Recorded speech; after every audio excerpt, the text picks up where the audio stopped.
Hola, bienvenidos y bienvenidas a una nueva jornada de nuestros debates jóvenes. En esta ocasión arrancamos el mes de octubre con la última parte, con la última secuencia de lo que han sido estos debates jóvenes, a 44 años desde la Noche de los Lápices, con el lema de no fue solo por el boleto estudiantil, sino que eran militantes.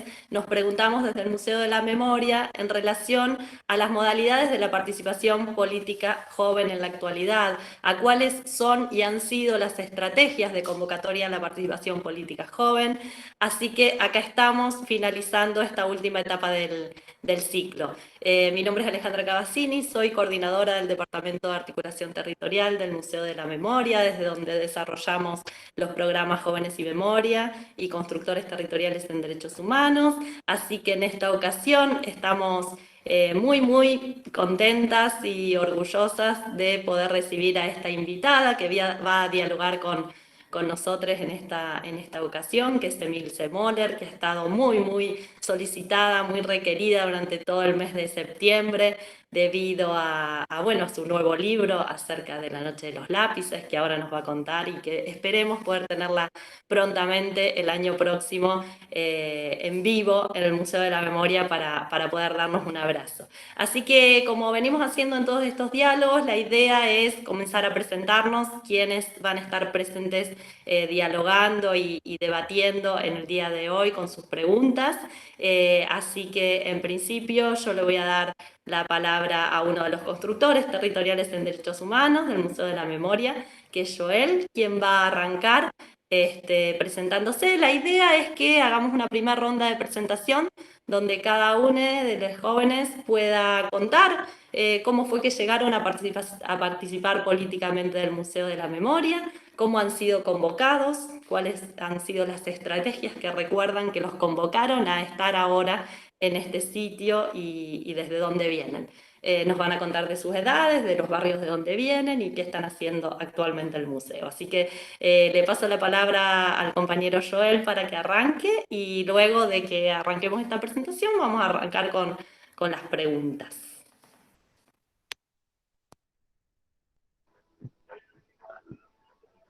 Hola, buenas tardes. Primero que nada, agradecerle a Emilce por permitirnos hacerle esta entrevista. Un orgullo enorme para mí. Yo soy Joel, tengo 22 años. Yo llegué al Museo de la Memoria a través gracias también a participar de, como de, me trabé. Gracias a participar sobre el centro estudiantil de mi escuela. Eso me llevó a que un profesor me convoque o sea, me comentó sobre el tema del museo, que había un grupo de jóvenes que se juntaban a dialogar, a debatir sobre distintos temas, y fue algo que a mí me llamó la atención, y accedí a ir, y desde el primer día hasta hoy, me pareció como mi segunda casa. Bueno, el primer grupo que participé en el museo se llamaba Fábrica de Ideas. Era era un grupo que nos juntábamos a debatir diferentes temáticas y diferentes cosas sobre el pasado y el presente y lo que está en el futuro. Y luego participé en Constructores, que también hizo una presentación que se llama Constructor Territorial en Derechos Humanos, en la cual hoy en día seguimos con nuestra participación, digamos, pero ya capacitado, dando nuestra enseñanza de lo que aprendimos en la capacitación. Bueno, eso es todo. Le doy la palabra a mi compañera Karen.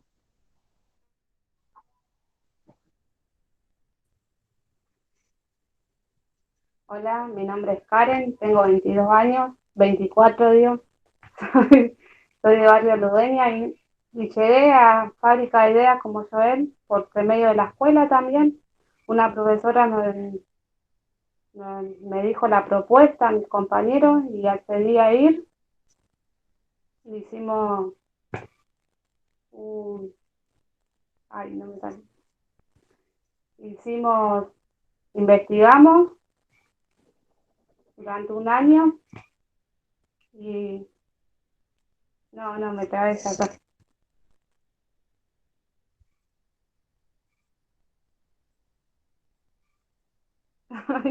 Qué feo eso. Bueno, durante el 2014 fue eso. Hicimos un proyecto que se llama un rap, mi gorra, mi prejuicio. Y después la abandoné porque tenía que trabajar, estudiar.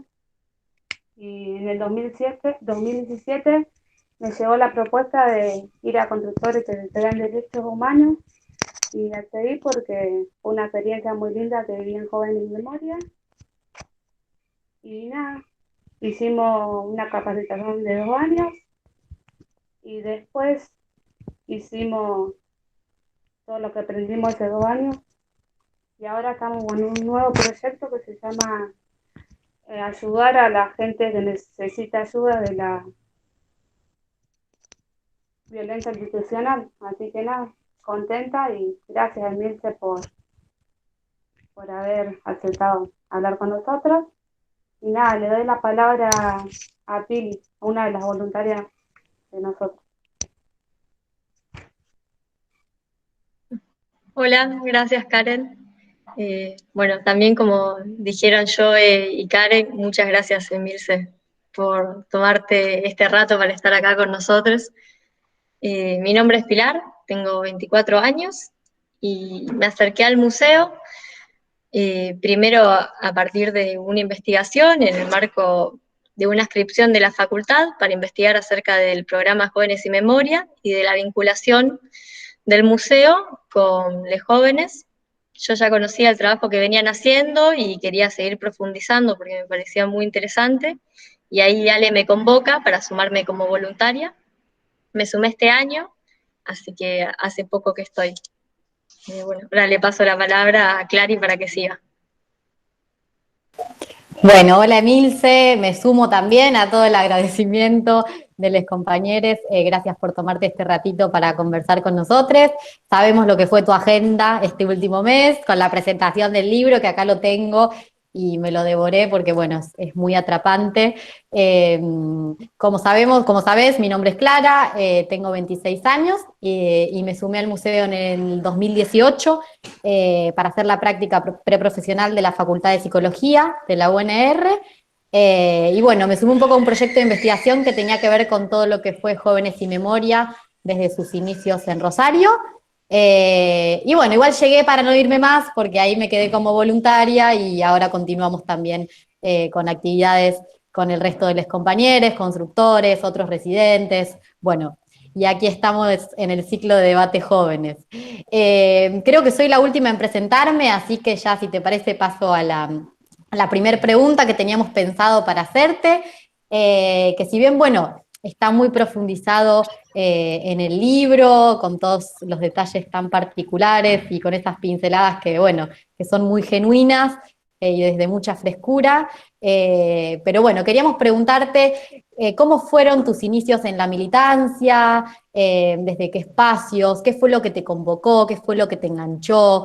Eh, Esto que en algunas entrevistas o en el libro vos narrás y decís de que en ese momento lo anormal era no militar y que de cómo no ibas a comprometerte con estos movimientos revolucionarios que estaban sucediendo en América Latina. Bueno, contanos un poquito si tenés ganas de cómo fue ese arranque, digamos.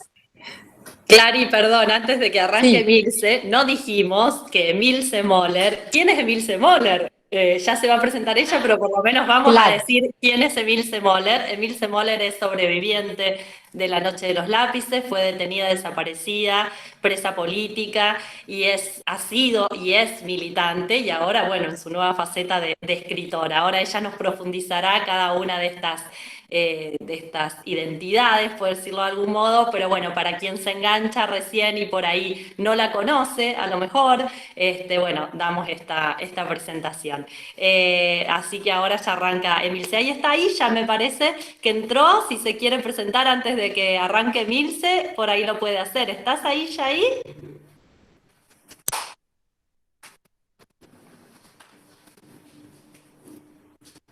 Bueno, si no se presenta después cuando arranque con sus preguntas, si quiere.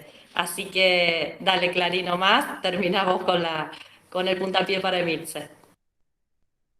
No, creo que ya más o menos se captó la pregunta, ¿no?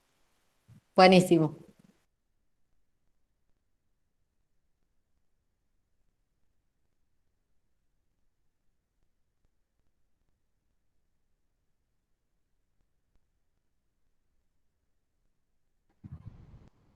Está muteada, Emilce.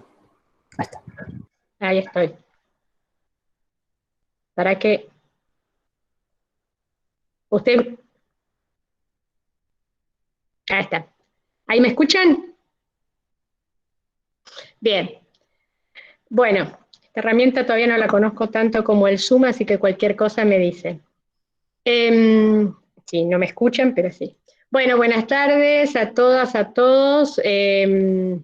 A todes, no voy a hablar tan bien el lenguaje inclusivo como Alejandra, que lo maneja así, yo no me sale tanto, a veces sí, pero todavía no, estoy aprendiendo con ciertas dificultades. Antes de empezar, bueno, muchísimas gracias por la invitación. Gracias por la insistencia, vamos a decir. Clara se ríe porque tiene algo que ver con eso, pero bueno, ¿viste? La insistencia trae su fruto, así que fue muy insistente y bueno, y está muy bien que hay que hacerlo así. Una pregunta, empiezo yo con una pregunta. ¿Jóvenes y Memoria es el mismo programa de Jóvenes y Memorias de la provincia de Buenos Aires? Exactamente, pertenecemos a la comunidad Jóvenes y Memoria. Nosotros arrancamos a hacer Jóvenes y Memoria desde el Museo de la Memoria en el año 2013, pero la particularidad y la impronta que tiene Jóvenes y Memoria en Rosario, en el Museo de la Memoria, tiene que ver con que está orientado y dirigido no a las escuelas o a la educación formal o a jóvenes no a lo enmarcados en la territorial. educación formal, sino a organizaciones, digamos, a jóvenes que estén enmarcados en organizaciones territoriales de los barrios. Entonces, esa fue como la particularidad, porque nosotros ya desde el museo tenemos un departamento de educación que se dedica a todas las actividades, recorridos y demás con escuelas dentro de la educación formal, y bueno, desde este departamento, que es articulación territorial, encaramos el Jóvenes y Memoria como una estrategia de convocatoria a la participación política joven, con la frutilla del postre, que es el encuentro de Chapadmalal, por supuesto. Y bueno, así fue como cada uno de todos los participantes, que luego fueron constructores y están siendo constructores, que se formaron en esto a continuación de Jóvenes y Memoria, bueno, fue el inicio de todo, ¿no? Sí. Estamos en pleno contacto con ellos, sí. Perfecto, no, más que nada porque así ya hablamos el lenguaje común de lo que es Jóvenes y Memoria, y que para mí saben que es un lugar muy, muy especial, muy querido, muy, muy querido. Este año nos va a faltar el Chapa, lo vamos a hacer virtualmente, pero entiendo por qué cuando ustedes dijeron, los que dicen pasé y me quedé, porque es así, ¿no? Con Jóvenes y Memoria pasás y te quedás, y no te vas más. Yo estoy desde el inicio, así que lo formamos cuando éramos, el primer encuentro éramos 300 jóvenes, y para mí fue ahora cuando fui las últimas veces, con la cantidad de tandas y tandas, realmente para mí es muy emocionante, muy emocionante. Bueno, Emilce, ya te contarán los chicos ahora en un ratito que en el último encuentro de fines del año pasado, los constructores ya no fueron como participantes, sino que fueron a participar del equipo de voluntariado de Jóvenes y Memoria, ya coordinando a todos los otros miles y miles de pibes. Entonces, para nosotros también el último año fue un círculo que se desarrollaba de mucha emoción y de encontrarse con una diversidad también de juventudes, digamos, de 20 y pico, ¿no? Todos ex Jóvenes y Memoria, pero que ahora algunos universitarios, algunos militantes, algunos constructores como ellos, y eso fue maravilloso, fue un aprendizaje, un enriquecimiento hermoso. Es muy, muy lindo. Así que, bueno, los entiendo a todos, y casi todos tienen un hilo en común, y que me da el pie para contestar la primera pregunta, cuando dijeron a mí un profesor me dijo, a mí me dijo otro profesor del centro de estudiantes, de la escuela, de la universidad. Es la educación. Es la educación formal en este caso, las escuelas, la facultad, un instituto, un terciario y demás, quien nos abrió a ustedes, les abrió la cabeza, por decirlo de una manera, el corazón o la posibilidad de una participación en otro ámbito. Bueno, es lo mismo que me pasó a mí para la participación política, fue la escuela. Fue la escuela. Y por eso yo le doy tanta importancia a la escuela, a las instituciones educativas, pueden ser diversas, porque son los espacios donde te permiten posibilidades, ¿no? que dependerá de las posibilidades de la época. Hoy ustedes les abrió la posibilidad de este tipo de participación, porque vivimos en una democracia, porque podemos participar libremente, porque tenemos estas posibilidades de discusión, de alternancias entre los diversos temas que van surgiendo. Mi época, para ustedes, para varios, como la prehistoria, pero todavía, bueno, yo le digo mi época, nosotros no conocíamos lo que era la democracia, vivíamos de golpe en golpe militar, y en el 74, 75, una democracia muy, muy, muy débil, muy hackeada, y donde nosotros no teníamos un valor de la democracia. Por lo tanto, nuestra participación política también iba a ser totalmente distinta. Entonces estaba a la luz de las revoluciones, de los cambios más drásticos. Nosotros llegamos al despertar del socialismo nacional, de todas las ideas que desde la política te brindaban, en donde había la posibilidad de tener una sociedad más justa, en donde te decían que podía dejar de haber pobres, ¿viste? De que podías tener todas las mismas posibilidades, y cómo no ibas a abrazar esas posibilidades, ¿no? Bueno, y por supuesto te agradezco, Clara, por los comentarios sobre el libro, pero es lo que yo cuento ahí, ¿no? Con esas palabras, como si me pusiera en una voz de 15 años, cuando me dijeron que yo venía de la cuestión más de la caridad, de ayudar a los pobres desde la caridad, con la iglesia, y cuando un compañero y los profesores te empiezan a explicar de que, bueno, los intereses que hay, las desigualdades, las asimetrías, lo que es la producción, lo que es la plusvalía, todo ese tipo de cosas, y te dicen que además podés, por la política, no es solo ayudar a los pobres, sino que puede dejar que haya pobres. Bueno, con esa simpleza dije, yo quiero eso, ¿no? ¿Quién no va a querer eso, vamos a decir, en esa época? Hoy las épocas están distintas, que ya vamos a hablar, pero en esa época básicamente se quería una igualdad. En las discusiones podíamos discutir horas entre los distintos grupos, pero cuál más de izquierda, vamos a decir, no hacia la derecha, era muy raro.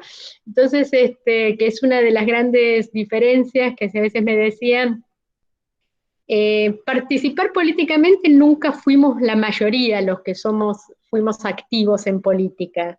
Si bien era una época de mucha participación política, los que éramos activistas concretamente no era la mayoría. ¿Cuál es la diferencia? Es que no había una oposición de los otros compañeros y compañeras. Es decir, si uno tenía que ir a una asamblea, bueno, tenés que decir, dale, vamos a la asamblea, movemos esto, lo otro, pero los que a lo sumo no, se iban al café, se quedaban en el aula, pero de vagos o de fiaca, o de que no le interesaba tanto y preferían hacer otra cosa. En mi escuela, que había cuestiones de música y de dibujo, agarraban algunos y se iban a tocar la guitarra. Pero no había oposición al motivo de la asamblea o a la marcha o por el cual estábamos luchando. No nos sentían y era muy respetado, pero no había una oposición. Es la gran diferencia de hoy, en donde te ven, más de una vez te atacan o no participan por estar absolutamente en desacuerdo, cosa que es distinto. Esa era la diferencia. Entonces era la gente que no participaba mucho. Por ejemplo, yo tenía compañeros muy con el rock, muy fanáticos del rock, que estaban como en su mundo, pero desde su mundo también era una posición política, desde su mundo. No te iban a una asamblea política, pero desde su mundo no estaban en la derecha, en cosas reaccionarias y demás. Y después eran las discusiones si el peronismo, qué tipo de peronismo, si la juventud comunista, el Partido Comunista, los socialistas de los trabajadores. Bueno, eran todas esas discusiones eternas que nos pasábamos horas y horas discutiendo, pero cuál más de izquierda y cuál más revolucionario, ¿no? O al contrario, si eras más peronista y demás, te trataban, aunque estuvieras con una tendencia revolucionaria, de conformista, porque era todo más lento. Bueno, esas eran un poco las discusiones, pero tenían que ver con la época, obviamente. Veníamos de una Latinoamérica de revoluciones, Cuba, Chile, bueno, la revolución, el socialismo lo teníamos a la vuelta de la esquina, creíamos que lo íbamos a poder tener enseguida, pero yo insisto mucho que uno es producto de la época, ¿no? O sea, no éramos marcianos, éramos productos de lo mismo que cuando ustedes traten de explicar a sus hijos y a sus nietos dentro de un tiempo, un montón de cosas que ahora discuten, van a decir, bueno, nosotros era lo que nosotros sentíamos, lo que vivíamos, lo que nos parecía, nuestro paradigma, vamos a decir, de discusión política, ¿no? Esa natural participación fue la atrocidad de la dictadura y por eso fue, bueno, tan fuerte todo. Sí, Alejandra. Sí, no, lo que iba a decir es que para nosotros fue como muy visual cuando trabajamos el documental de los irrecuperables también, ¿no? Esto de que hay veces que se considera como, bueno, la época de los 70 como el ideal de la militancia, de la participación, y bueno, y nos encontramos también, ¿no? Con que, bueno, con que había chicos y chicas, como vos decís, que estaban en otra y que había que pensar cómo engancharlos, cómo convocarlos más allá de la época de revolución. Y después, como que a partir de los distintos momentos históricos, lo que aparece como que cada vez con más fuerza es este estigma, que bueno, creo que hace un tiempo lo venimos transformando ya, pero de que a las jóvenes no les interesa nada, de que están en otra, de que son apáticos, de que, bueno, ¿no? Esto con tanta fuerza, que yo creo que también desde hace un tiempo bastante interesante y más con la movida feminista también, ¿no? Y demás, creo que estamos intentando poder visibilizar que hay un montón de participación política joven de diversas y múltiples maneras, ¿no? Pero que esta dificultad o este intento siempre de ver cómo seguir enganchando a otro es como un gran desafío, más allá de las épocas. Siempre costó la participación política. No hagan una idealización de la década de los 70. O sea, que yo básicamente lo del libro justamente lo que trato es justamente de desmistificar todo. ¿Por qué? Porque si uno queda con una cosa de que, bueno, aquella época era todo, vos como militante te sentís un tonto, pucha, antes pudieron hacer todo y uno ahora no puede hacer nada, qué época de miércoles que me toca. Y no es así, no es así. Entonces digo, la participación política siempre costó. Sacar un delegado de un curso, o sea, conseguir que alguien se postule delegado, costaba muchísimo. Yo creo que ahora es más fácil que antes. Ir a una asamblea, perdías un montón en el camino, los ibas como arrastrando a un montón de compañeros y diciéndole, dale, no seas tonto, ¿cómo no vas a venir? O sea, lo único que ahí tenías como un elemento de conciencia en ese momento, ¿cómo no vas a venir a participar? Sos antirrevolucionario, bueno, le tirabas toda la cuestión ideológica, tenías muchos elementos ideológicos y socialmente no estaba tan bien visto no participar, pero no participaban un montón de gente. Ya te digo, no se oponían, pero no participaban. Siempre los activistas políticos siempre fuimos minoría. Eso por un lado para romper con idealizaciones, y uno, ya te digo, eras producto de lo que eras, no eras que eras mucho mejor que otros, eras igual que lo que son ustedes hoy en día, que otros el día de mañana te van a decir, pero te ibas a los barrios a trabajar y con 20 y pico de años igual te fuiste a trabajar al Museo de la Memoria y te van a ver, viste, como un héroe, y vos decís, bueno, era lo que me salía, o sea, uno está orgulloso de esas cosas, pero no es, vamos a decir, es una actitud digna, pero no es, bueno, un superhéroe. Y con respecto a lo que vos decís, Alejandra, yo siempre que me toca hablar de jóvenes y demás, bueno, yo me referencio mucho en Mariana Chávez, que es una investigadora. Sí, la tuvimos en las capacitaciones de los constructores hace 2 años, la tuvimos a Mariana acá Bueno, también. Mariana Chávez, ustedes ven que hace toda esa conceptualización de los jóvenes, de los jóvenes, en respecto de las distintas categorías, en donde hay toda la visión totalmente desde el punto de vista adultocrática, en donde el adulto se acentúa a ver a los jóvenes, entonces los coloca desde el momento que le dice a los adolescentes, que adolecen, que le dice que es un tiempo de transición, cosa que no tienen tiempo, que el futuro es de ustedes y el futuro, bueno, es un tiempo que no lo tienen, no lo van a tener, y cuando ya lo tienen ya no son los jóvenes, entonces, ¿cuál es el tiempo? Cuesta mucho que tomen conciencia de que el tiempo es el presente, no es el futuro el de los jóvenes, es el ahora. Y sobre todo, la cuestión esta que vos decís, cuando le hacen una propuesta y a los jóvenes no les interesa, la extrapolan, entonces dice, no le interesa nada. No, no le interesa lo que vos le proponés, vamos a decir. Eso no quiere decir que no es nada. Lo que vos le estás proponiendo no le interesa, le interesan otras cosas, y eso a un adulto, de pensar que no le interesan las propuestas que uno hace, bueno, le das en el centro del ego y por lo tanto lo extrapolan y dicen, a estos pibes no le interesa nada, ¿viste? Cuando en realidad le interesan un montón de cosas, pero desde otro lugar. Y por otro lado, a mí me parece que lo más importante, y viendo que ustedes son constructores territoriales y demás, es la cuestión de la gran diferencia de tratamiento en lo comunicacional, en la creación de la subjetividad de los jóvenes según las clases sociales. Cuando yo pongo siempre el ejemplo de cuando unos pibes quemaron una iglesia de Barrio Norte y demás, bueno, primero que hablaban de los chicos que están, bueno, que me van a necesitar asistencia psicológica, y que, bueno, dudaban a ver si los expulsaban o no de la escuela, y que ganaban con expulsarlo, porque, bueno, yo quisiera saber si eso mismo, que si quemaban una iglesia de una villa, a ver si tenían el mismo tratamiento.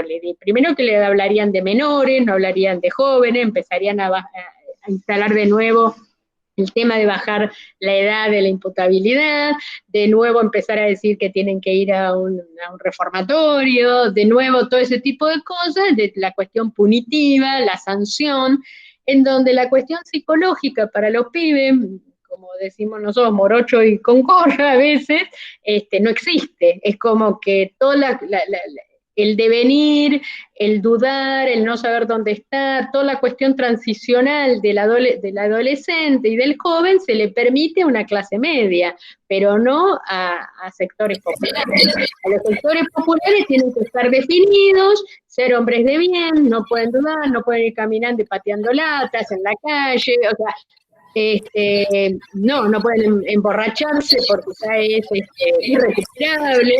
Entonces, me parece que está muy fuerte la estigmatización de los jóvenes de los barrios populares. Eso no se lo tengo que decir yo. Lo vivimos. Lo vivimos en el diario, pero bueno, es bueno que ponerlo en palabras y decirlo, y que uno lo ve, ¿no? O sea, lo ve y lo denuncia en forma permanente, porque no le hace bien a esta sociedad. Eso fue justamente lo que nos permite el programa Jóvenes y Memoria a través de las investigaciones, porque justamente dar un protagonismo genuino y posibilitar una narrativa propia de los jóvenes desde sus propias voces y miradas acerca de sus realidades, acerca de su mirada del presente y del pasado. Entonces es fundamental, digamos, ese protagonismo. Por lo tanto, ahora me voy a empezar a silenciar y voy a dar la palabra a los compañeros porque tienen sus preguntas construidas justamente por ellos, para que también desde sus propias inquietudes puedan tomar la palabra y también después puedan ir contando cómo hacen ellos y cómo se las arreglan para también enganchar a otros jóvenes y a otras jóvenes cuando llegan nada menos que al museo, por ejemplo, ¿no? Así que bueno, les voy a dar la palabra para que sigan porque tenemos varias preguntitas para que tengan el protagonismo y nosotras escuchemos. No sé quién sigue.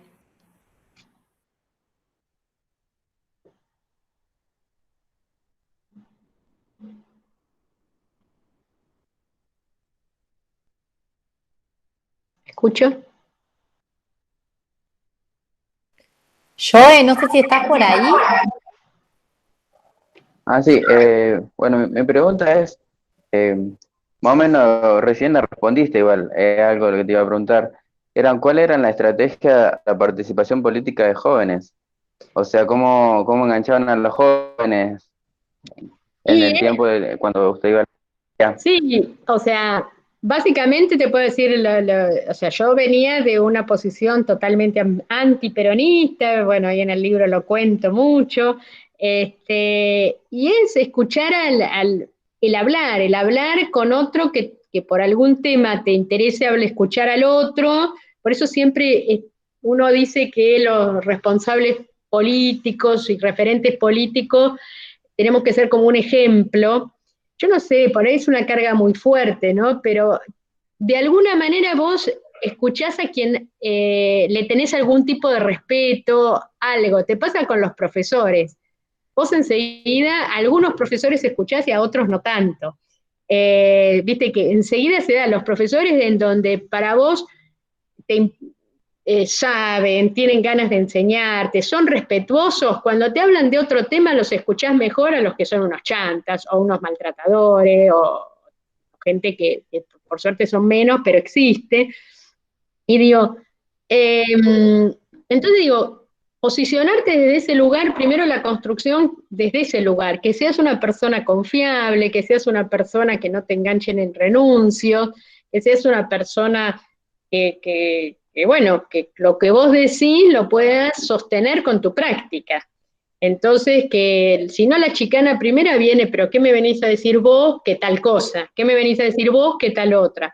Entonces, lo importante es construirse una referencia desde el modo de vida, en donde pueden estar de acuerdo con vos, pero no tienen nada para reprocharte.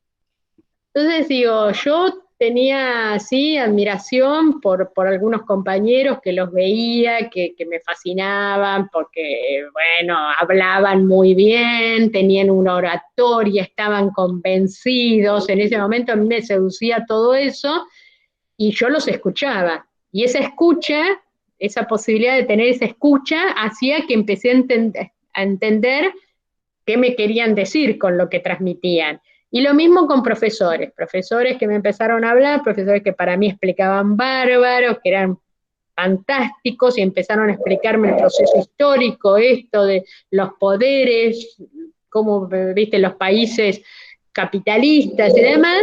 Bueno, a mí se me abrió un mundo. Y yo después siempre traté de hacer eso, ser ¿por qué hoy me hacen una entrevista a ustedes? Vamos a decir, no es solo porque yo sobrevivía a la dictadura, tiene que ver con una cuestión consuetudinaria de un modo de vida, de una militancia, de una referencia, como digo, registro archivo.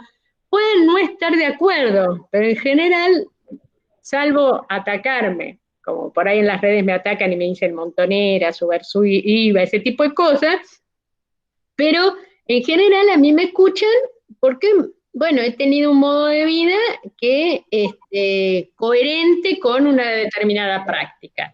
Y de ahí entonces, fíjense eso, ustedes pónganse a pensar, ustedes a quién escuchan y por qué escuchan a determinadas personas, y eso traten de ver, bueno, eso mismo es lo que hace que otros los van a escuchar a ustedes y que se van a ir convirtiendo en referentes. Con este conjunto, además de ser simpáticos, divertidos, alegres, qué sé yo, que bailen bien, que no sé, hagan buenos deportes, no sé, ahora que sean youtubers, bueno, todo ese tipo de cosas, pero digo, de acuerdo a la época, pero que sean buenas personas y de que transmitan valores solidarios, pero desde las prácticas, me parece. Y eso a mí me daba resultado en el sentido de que, bueno, por ejemplo, que yo fuera muy buena alumna, a mí me validaba para invitar a alguien a una marcha, a una asamblea, porque sabían que no era que se lo hacía para matearme o para zafar de una hora. No lo necesitaba. Entonces, eso son cosas que habrá que ver en la época de cada uno, cuáles son los valores por el cual el otro te respeta para que vos puedas hablarle de otros temas. Si no hay un respeto, no hay escucha válida.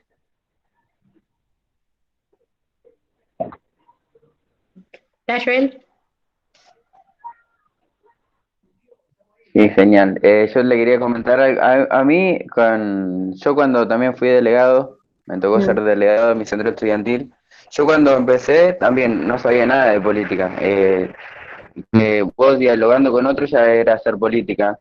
no tenía conocimiento, digamos, pero mis compañeros, obligadamente, porque eran los que más yo hablaba, me eligieron. Y así al transcurrir, como usted dice, es verdad, había profesores que te hablaban sobre la realidad y había otros profesores que no te decían que no haga eso, que es una pérdida de tiempo y todas cosas así. Y yo, personalmente, yo conocí el tema de la dictadura cuando empecé el Museo de la Memoria. Cuando empecé ahí, conocí la historia, conocí la historia y empecé a informarme bien. Porque anteriormente en la escuela me enseñaban la Revolución de Francia, la Revolución de cosas de otros países. Y a mí cuando empecé el museo me llamó mucho la atención y eso es lo que sigo hasta el día de hoy, es que yo cuando empecé el museo me llevaba a hacer preguntas a mí mismo y a mis profesores le hacía yo, de por qué en vez de contarme lo de la Revolución de Francia no me contaban lo que había pasado en nuestro país. Y había profesores que les molestaban, no sé por qué. Y de hecho cuando yo me empecé a hacer preguntas, ahí ya tuve mucho choque con el director de mi escuela, que quería sacar el grupito de cómo desde El centro. quería A mí, porque le llevábamos distintas puertas así, para centro que estudiantil. Joel, a mí me decían justamente, pero Moller, usted siendo tan buena alumna, ¿para qué se mete en esas cosas? Y yo le decía, justamente, como soy buena alumna, me meto en estas cosas, le decía, ¿viste? Había profesores que también le daba como lástima que yo pierda el tiempo con esas cosas, ¿viste? O sea, que eso siempre existió. Joel, y después la gran alegría y el gran orgullo cuando volviste a la escuela convocando a los profesores y coordinándoles recorrido, contate esa. Dale, Joel. ¿Y?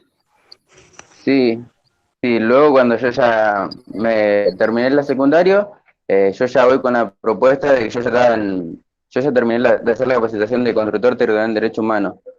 Y en esa capacitación nosotros hacíamos una pasantía en el museo y hacíamos recorrido por el museo a distintos jóvenes, a distintos grupos jóvenes. Entonces, algunos profesores se enteraron de lo que yo estaba haciendo en el museo y ellos mismos me llamaron ellos para que yo pudiera hacerle el recorrido. Y tengo uno de los profesores también con el que chocaba mucho porque yo usaba visera. Y en el recorrido del museo, un profesor que luego me llamó para visitarme, me lloró, que me decía, yo chocaba mucho por el tema de la gorrita, y él me decía, no puedo creer que un alumno mío me esté dando clase a mí, o sea, el alumno superior al maestro, yo le estaba contando algo de las cosas que él no sabía. Mirá. Y con gorrita puesta también me decía, y bueno, eso fue uno de mi caso, digamos. Pero el de usted me llena de orgullo, digamos. Un ejemplo total. Yo desde que lo empecé a escuchar, un ejemplo total. No, más que ejemplo ya te digo, viste, hacer las cosas bien tiene su costo, ¿no? Pero después a lo largo te da la satisfacción. Es eso. Tal cual. Vos también tenés que Tal estar muy cual. orgulloso de lo que estás haciendo. Seguramente, ¿eh? Muy orgulloso. Muchísimas gracias. Le paso la palabra a mi compañera. Dale.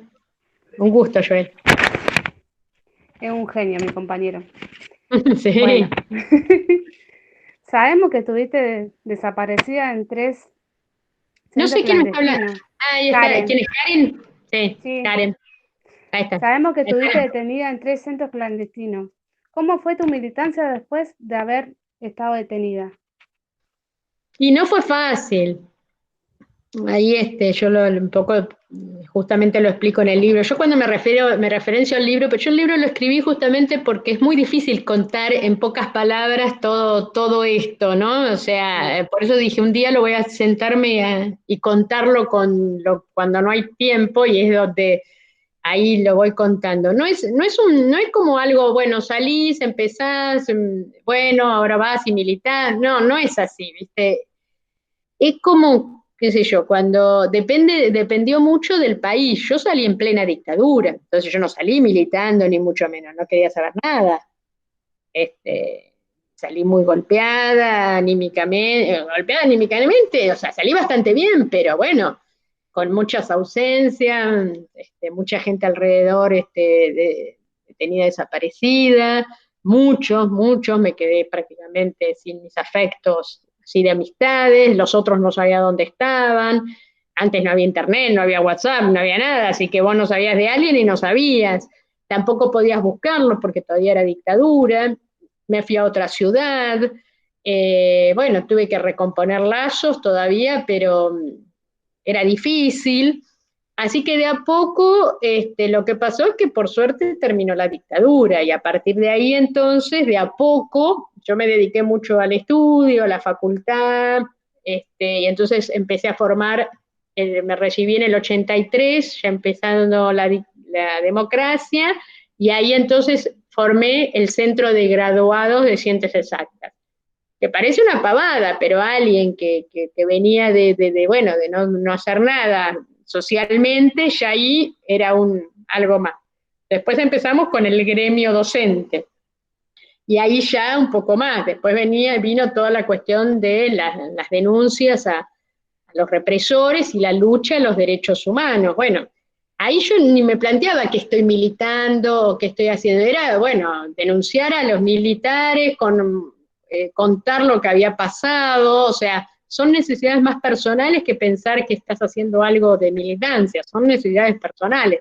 Así que la cuestión que enseguida de así ya me fui involucrando y bueno, me daba cuenta que no estaba militando en determinadas montón de cosas, ¿no? Pero fue un proceso que tenía que ver con el contexto, como siempre, eso. Y por supuesto siempre te ayudan los compañeros que tenés alrededor, los entornos, hay que ver las reacciones familiares, ¿viste? Uno es parte de toda una cuestión social. Sí, eso me parece interesante, Milce, ¿no? La cuestión bueno, de los pedidos de justicia y de visibilizar justamente a los culpables de las represiones y cómo en la actualidad, ¿no? Por donde vamos nosotros en general, en estos contextos, ¿no? En esta ciudad también, tiene que ver con esto de poder registrar, visibilizar, narrar y darle algún tipo de lugar, por ejemplo, a lo que es la violencia estatal en la actualidad. Entonces, esas necesidades, ¿no? Que nos atraviesan los cuerpos, las cuerpas en estos momentos y de las cuales, por ejemplo, los chicos participantes de Constructores son víctimas cotidianas, y cómo esa necesidad se transforma en proyecto para accionar, ¿no? Y luego nos ponemos a pensar que es una militancia política. Lo pensaba en relación a este nuevo proyecto que mencionaban los chicos al cual se van a dedicar, que tiene que ver con espacios de asesoramiento y acompañamiento y registro de situaciones de violencia institucional en los barrios de Rosario. En eso estamos por arrancar. Entonces digo, estas necesidades también de época y de derechos vulnerados que nos atraviesan, de eso se trata, digamos, la militancia política y de eso se trata el accionar.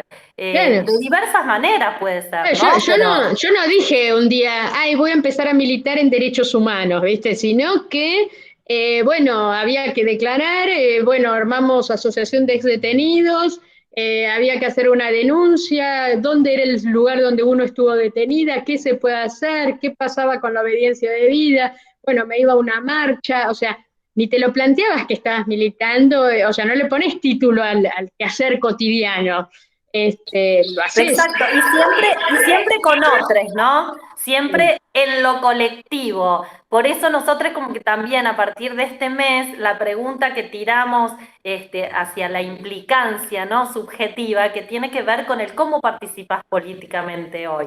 Sí. Porque bueno, al escuchar todas estas experiencias que uno encuentra en un cartel como el que tengo por ahí atrás, que tuvo que ver con esta campaña del mes de septiembre también, que acompañó los debates jóvenes, que interpela justamente al implicarse en el hoy, en cómo estoy participando, en qué estoy participando, ¿no? Detenerse y decir, bueno, capaz que estoy mirando para otro lado en un montón de cuestiones, ¿no? Seguramente, y varias puntas. Uno con respecto a lo de la dictadura y demás, y el hoy siguen, o sea, ¿por qué uno sigue hablando? Primero porque se siguen cometiendo delitos de la dictadura, porque como yo digo, los cuerpos de los chicos de la noche de los lápices no los tenemos, y los que saben dónde están enterrados no lo dicen. Y eso es ahora, en estos momentos. O sea, por eso en estos momentos se está cometiendo un delito de ocultamiento de cuerpos. Por eso tienen que los genocidas seguir presos, ¿no? Ante estas voces que a veces te confunden, que son unos viejitos, que tendrían que estar saliendo y demás. Bueno, tienen un pacto de silencio que no dicen ni dónde están los cuerpos ni dónde están los nietos apropiados. Entonces, ahí todavía esta historia que empezaba diciendo que para ustedes es la prehistoria, para los procesos históricos es el reciente, y por eso lo hablamos de un pasado reciente. Por otro lado, toda la violencia institucional también hay que entenderla en esa matriz de represión de la dictadura, donde empieza lo que uno conoció la maldita policía, todas las cuestiones en donde se subvirtieron totalmente los valores de las fuerzas de autoridad y demás, básicamente en la dictadura. En otros momentos hubo excesos y demás, pero básicamente fue en la dictadura donde se exacerbó, y desde ese momento las cuestiones, los poderes políticos y democráticos no pudieron encauzarla. Es decir, que hoy en día lo que estamos teniendo, y por eso se vive lo que se vive, en producto de esa dictadura, ¿no? Y por otro lado, como decís Alejandra, uno siempre está con construcciones colectivas, ¿no? O sea, como siempre, si tengo que hacer una pregunta de, bueno, ¿y cómo pudiste sobrevivir? Nunca uno sale solo, siempre detrás del otro, vamos a decir.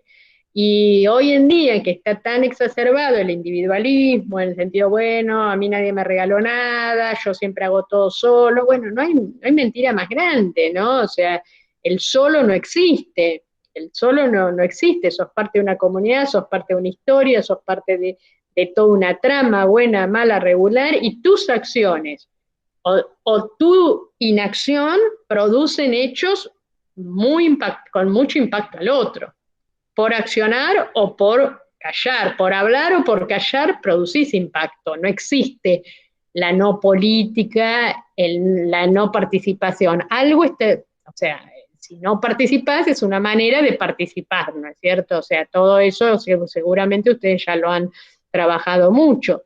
Y eso pasaba en nuestra época también. Yo les pongo un ejemplo siempre. Imagínense si todas las víctimas no hubiéramos hablado, no hubiéramos dicho nada. Todos los que salimos de las cárceles y demás, no hubiéramos dicho nada. El país que tendríamos seguramente era otro. Absolutamente, ustedes nunca se hubieran enterado de lo que pasó en las dictaduras, lo que pasó en todo eso. Y seguramente los poderes hubieran funcionado de otra manera, y no creo que estuviéramos en una democracia como estamos. Es decir, el hablar fue, yo no sé si fue tan pensado, pero vamos a decir, fue una decisión, como en otras cosas digo, no era común, bueno, pero fue... De eso sí estoy orgullosa de haber hablado, porque no era fácil, por un montón de motivos en lo personal no era fácil, y sin embargo dije, no, esto hay que hablarlo, hay que saberlo, quizás aunque sea para un grupo, decís, bueno, para mis hijos, para mis nietos, aunque sea con una posición hasta más individualista en ese sentido, pero para la sociedad tenías que denunciar, tenías que saber con todo lo que implicaba. Pero digo, son posiciones que uno toma todos los días de la vida. Eso es, de la vida tomás posiciones en cada caso. Que hablas, que callas.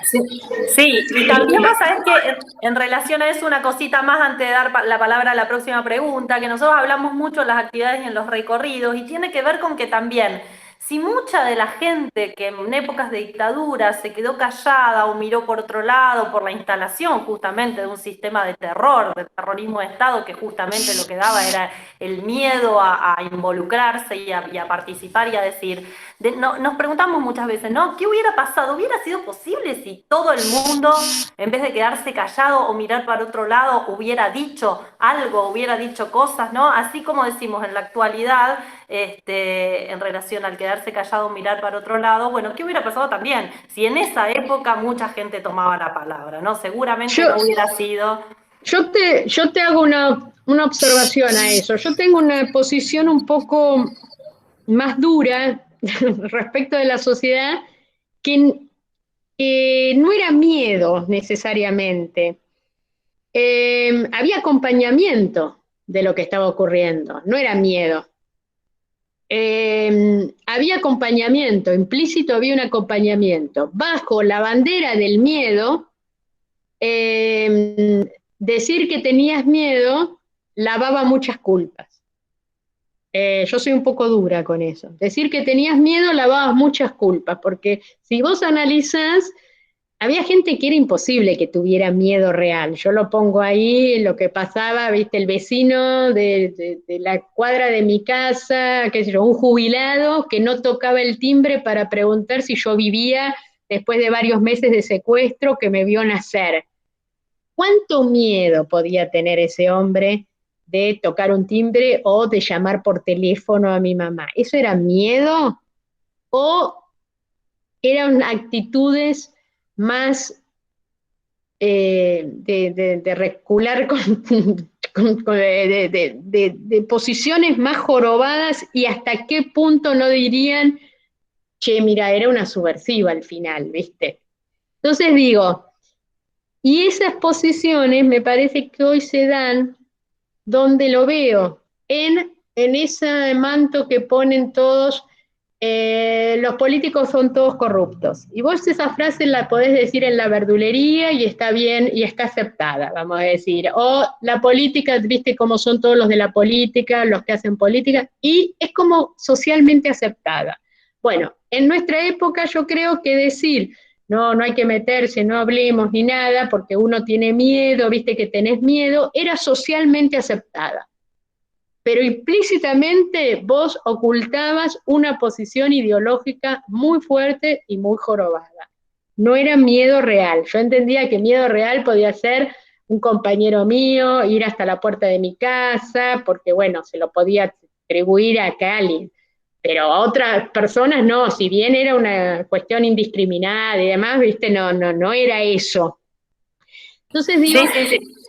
¿entendés? Y yo creo que hoy en día esa matriz en donde estaba socialmente aceptado tener miedo, y que bajo ese miedo no hacer nada como sociedad, como vos decís, no hacer ninguna denuncia, nada, al contrario, denunciar para que se vengan a llevar a alguien, porque era sospechoso, porque tenía el pelo largo, porque podías pensar que era un subversivo y ese tipo de cosas.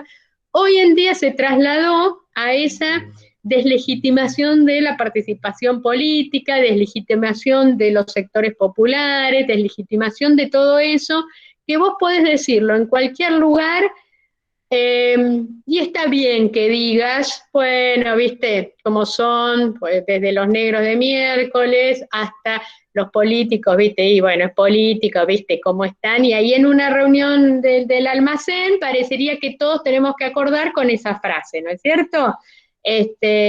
Y que cualquiera que al fin, dependerá de las ganas de uno, si ese día te fuiste a comprar, viste, la mermelada para desayunar y ya a las 8 de la mañana estás discutiendo con el vecino al lado o no, si tenés ganas de empezar el domingo así, de la discusión, y lo vas dejando pasar y se va construyendo eso en donde vos irrumpir te cuesta más trabajo, y se va construyendo esos pseudo sentidos comunes. En la dictadura pasaba eso, yo no hablo, no me meto, está bien, no hables, no te metas, está bien, no hables, no te metas, y se fue construyendo no hablo, no te metas. Y no era miedo, eran esas construcciones que se van dando distintas y que hoy en día la tenemos en la no es el miedo, sino en la deslegitimización de la política, y que sabemos que el miedo le era funcional a alguien muy importante, a los poderosos, y hoy en día la deslegitimación de la política también sirve para los poderosos, ¿no? Porque si no te ocupas vos de la política se ocupa de vos. Así que ese es el tema. Seguimos con la próxima. Emilce, también te queríamos preguntar qué diferencias y qué similitudes notás vos entre la militancia de las y los jóvenes durante tu juventud y la militancia hoy en día de las y los jóvenes. ¿Qué lectura, qué reflexiones podés hacer? Que un poco vimos que abocás sobre este tema en algunas entrevistas que haces, pero bueno, nos gustaría también que nos comentes un poco. Y no teníamos WhatsApp. Para empezar. Eh, yo creo que básicamente es lo que hablaba, ¿no? Los contextos. Entonces a mí me parece que la similitud de la frescura de los jóvenes, las ganas de cambiar, las ganas de participar, el sentir que vos podés con todo, arrolladores en montones de aspectos, eh, rebelarte a los poderes de turno, sentir que no nos escuchan. Todo eso es, porque no nos escuchan, cuando uno es joven no te escuchan, todo eso es común. Lo que van cambiando, bueno, ya te digo, nosotros, nuestra militancia, además de ser militancia estudiantil, básicamente nada nos era ajeno, todo, o sea, la cuestión internacional, Latinoamérica para nosotros eran nuestros hermanos, no existía para nosotros esa discriminación del peruano, el boliviano, el chileno, eran todos hermanos latinoamericanos, y por eso si pasaba algo en Chile era como que lo vivíamos en nuestro país. Después los frentes, si bien estaban en los frentes de los secundarios, universitarios, territoriales, pero era todo muy mancomunado. Yo me acuerdo que por eso, básicamente, de ir a fábricas donde despedían obreros, a temas de la universidad, en distintos lugares, o sea, nada te era ajeno. Lo que sí es absolutamente distinto, primero porque ya se militaba con miedo por los posibles los avances de la derecha, por los avances de los militares, y por lo cual se luchaba, nunca se pensaba en una democracia, como hablaba. Hoy en día tienen básicamente los jóvenes pueden pensar en carreras políticas, eso para nosotros era algo nunca se nos ocurría. Entonces hoy en día alguien dice, bueno, empiezo a trabajar en un centro de estudiantes, después me gusta la política, puedo ser concejal, puedo ser diputado, puedo ser presidente, o no, me gusta la gestión pública para esto, para lo otro. Bueno, nosotros esas posibilidades no las teníamos. Eso te conforma absolutamente distinto. Y te va dando otras maneras de vincularte, de participar. También no es todo vida o muerte, ¿no? Eso que es fantástico, ¿no? O sea, en cambio nosotros era todo a full, ¿no? O sea, todo era vida o muerte, blanco-negro, muy, muy fuerte. En cambio hoy es todo más laxo, y en ese sentido está bien, y si vos participás de una agrupación, no te convence, pasas a otra, no pasa nada. O te vas a una cuestión territorial, te cambias de frente, pasas a otra agrupación, te recluís en lo sindical, en los derechos humanos. O sea, toda esa movilidad nosotros no la teníamos, ¿no? Entonces eso te va conformando un tipo de militancia distinto. Y yo digo que siempre de jóvenes es como que va a ir sorprendiendo con la nueva agenda. Y yo creo que lo que hoy salió un poco es lo que yo digo, que por lo menos a mí me sorprendió gratamente, que es todo lo del feminismo, ¿no? O sea, básicamente con todo el feminismo es una agenda que no la teníamos nosotros, algo por supuesto pioneras en el tema, pero no era un tema que estaba impuesto, no vino de arriba hacia abajo, fue de abajo hacia arriba, y totalmente con las reglas de la democracia, o sea, interpelan con las reglas de la democracia, porque se hicieron los acampes en diputados, se hicieron los acampes en senadores, van, vienen, ganan, pierden, pero con los juegos de la democracia, y buscan paridad, y buscan lugares, y crean secretarías, y bueno, todos los intersticios que te permite la democracia, y a mí me parece que se está haciendo un cambio, para mí, revolucionario, un cambio trascendente con la cuestión del feminismo, porque aparte se plantea el feminismo sin justicia social, no tiene sentido. Entonces se está planteando todo un cambio trascendente que interpela a los poderes, que interpela a los políticos de turno, de una manera interesantísima, inesperada. Entonces vamos a decir, los jóvenes es eso, es esperar con qué agenda te van a sorprender. Es maravilloso. Gracias, Luisa. Gracias, Pilar.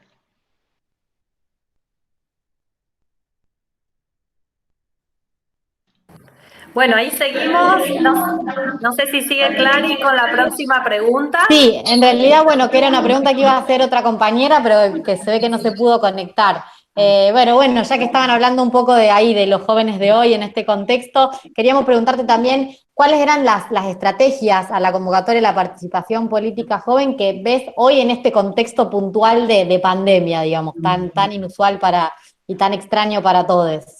Yo señalé en todas las entrevistas que pude, justo contrariamente a la estigmatización que se hace de los jóvenes, no se puso en valor el comportamiento ejemplar de los jóvenes que hubo en este tiempo, en particular de los adolescentes. No hubo una ruptura de los adolescentes, o sea, no rompieron la cuarentena los adolescentes, porque los que salen a tomar cerveza, por lo menos más en Buenos Aires, más hay gente más grande, son 30 y pico, vamos a decir, 20 y pico, 30 y pico, más grandes, ¿no? Los adolescentes que, yo decía, ¿cómo haces para contener a los pibes, viste, en tu casa y demás? Los adolescentes se portaron, tuvieron un comportamiento impresionante, y mientras se puso muy en valor la tercera edad, en donde aparecieron un montón de cosas, también una franja etaria también estigmatizada y olvidada, un montón de cosas, y se puso un montón de revalorización y bienvenido, no fue así para los adolescentes y las adolescentes que tuvieron un comportamiento increíble. Así que yo en todas las entrevistas empezaba diciendo, piensen qué fueron los comportamientos de los pibes para no caer cuando decimos, porque los chicos y demás, bueno, tomemos hechos reales de que no fue así en la pandemia. Se reclutaron en sus celulares, en sus cuestiones electrónicas, deambulaban por las casas, se acostaban a cualquier hora, buscaban sus espacios, refunfuñaban, andarían bufando por ahí en la casa, más o menos como andan haciendo, pero no hubo rupturas, no hubo rupturas. No, sí, y yo creo que lo que hubo mucho también tuvo que ver con esto, de un manejo de las redes y de lo virtual y de mucha participación y movida muy ingeniosa desde allí. De hecho, bueno, los jóvenes se encontraron en un medio, con un medio de herramientas que para ellos era natural, y al contrario tuvieron que hacer docencia a los más grandes, o sea que hasta los adultos dependían de los pibes en un montón de cosas, ¿no? O sea, el Zoom me lo puso mi hija, el Zoom me lo puso mi nieto, tuvo que venir mi nieto a instalarme, la cámara, esto, bajarme esto, o así, digo, la película, no sé, me lo baja mi nieto, ¿viste? O sea, entonces ahí encontraron los pibes todo un modo de interconectarse con los adultos y demás, no desde una cuestión contestataria, de una cuestión colaborativa, sumamente interesante.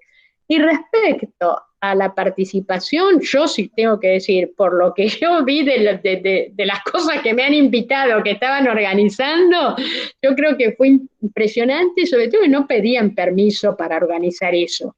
O sea, agarraban y organizaban un Zoom, invitando centros de estudiantes, la cantidad de confederación de centros de estudiantes que participé, que se juntaban los del norte con esto, con lo otro, los de la agrupación del abuelo, de tal otra agrupación, y el plenario, venimos del plenario y esto y lo otro, se han sentido con herramientas muy cómodas para toda una participación de ideas, no los trabó para la participación, construyeron murales, construyeron obras, construyeron cuestiones culturales, en donde yo siento que la cuestión de la virtualidad no fue un obstáculo para estas participaciones.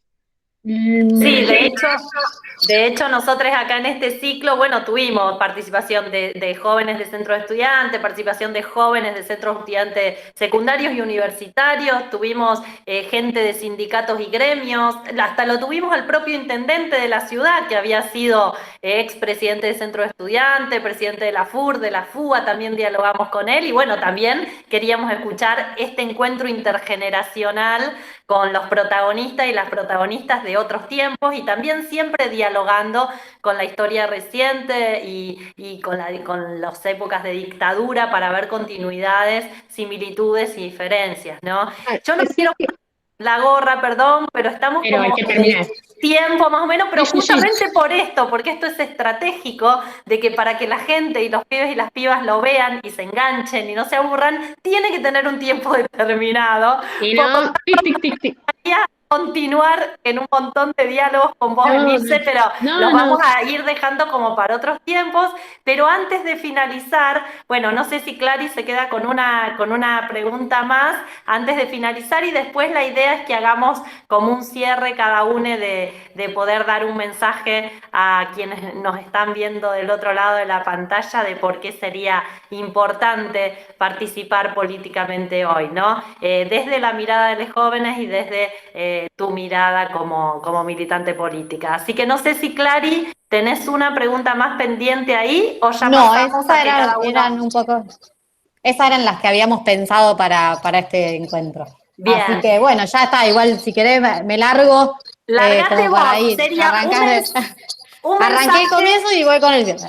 Exacto, un mensaje a quienes estén del otro lado de por qué sería importante. Tiramos la pregunta a los territorios rosarinos y por las redes de cómo participás políticamente hoy. Y ahora vamos a tirar la cuestión de por qué sería importante participar políticamente hoy. Se lo decimos a los jóvenes que estén del otro lado. ¿Por qué sería importante? Teniendo en cuenta el recorrido de cada uno propio, de cómo llegó a estas instancias de participación, bueno, ¿por qué estaría bueno engancharse en lo que sea, pero a participar? Dale nomás, Clary, vos, siguen No, todos sí. y después le dejamos el cierre a Milce.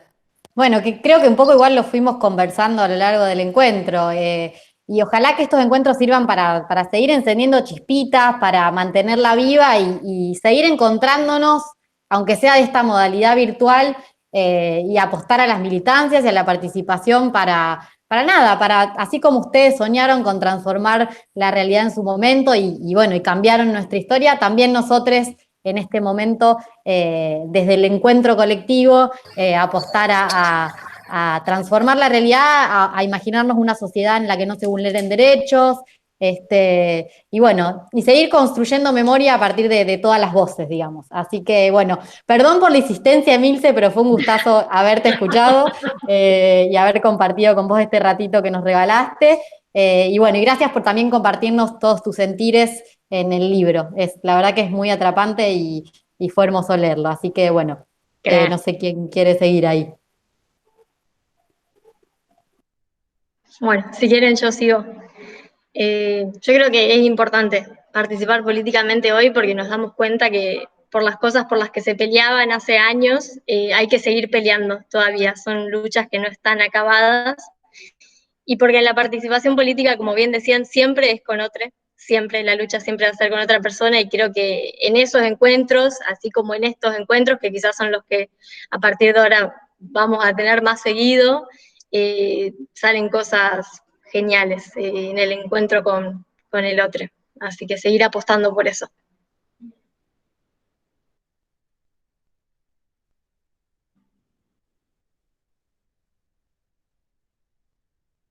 Alecar. Dale, Karen. Bueno, como ya sabemos, soy la más tímida del grupo. Eh, bueno, para mí es importante, porque vivimos en una sociedad injusta, por eso siempre tenemos que saber, es lindo luchar por nuestros derechos, por lo que pensamos. Para mí es importante eso, porque yo antes de ir al museo, antes de entrar a Jóvenes de Memoria, era una persona tímida, no hablaba nada. Iba a la escuela, después me iba a mi casa y ahí no entendía nada. Entonces es lindo esto. Está muy bien. Gracias, Karen. En la palabra de Karen, un poco también la representación del colectivo de los constructores. Bueno, Joel me parece que tuvo un problema de conexión ahora si vuelve lo escucharemos. Pero bueno, en definitiva, agradecerte, Milce, que puedas haber dialogado con nosotros. Siempre nuestro lema en la actualidad tiene que ver con ni un pibe ni una piba menos, con nunca más violencia estatal de ninguna de sus formas. Y bueno, por eso luchamos desde este Departamento de Articulación Territorial del Museo de la Memoria. Así que te dejamos las últimas palabras, Emilce Moller. ¿Por qué sería importante participar políticamente en la actualidad? Bueno, creo que han dicho todos, así que sobre todo un gran agradecimiento por este espacio. Tomo las palabras de todos los que estuvieron hablando y yo creo que Karen lo resumió diciendo, estamos en una sociedad muy desigual, muy injusta, entonces los que tenemos posibilidad, tenemos que ser la voz de los que tenemos posibilidad de hacer algo, de los que no tienen posibilidad de hacer algo. Es una cuestión de sentimiento, ¿no? Entonces, yo hoy en día que está esta cuestión tan del desprecio del otro, simplemente pensar y ponerse que uno no puede estar siempre solo, no es cierto que puede hacer las cosas solo, que necesitas del otro y que el otro te necesita, y la manera de estar es a través de la política, de la construcción política. Política en las diversas modalidades, ¿no? O sea, política con la palabra más amplia, que es esto, la participación en un barrio, la participación en un comedor, la participación en un encuentro cultural.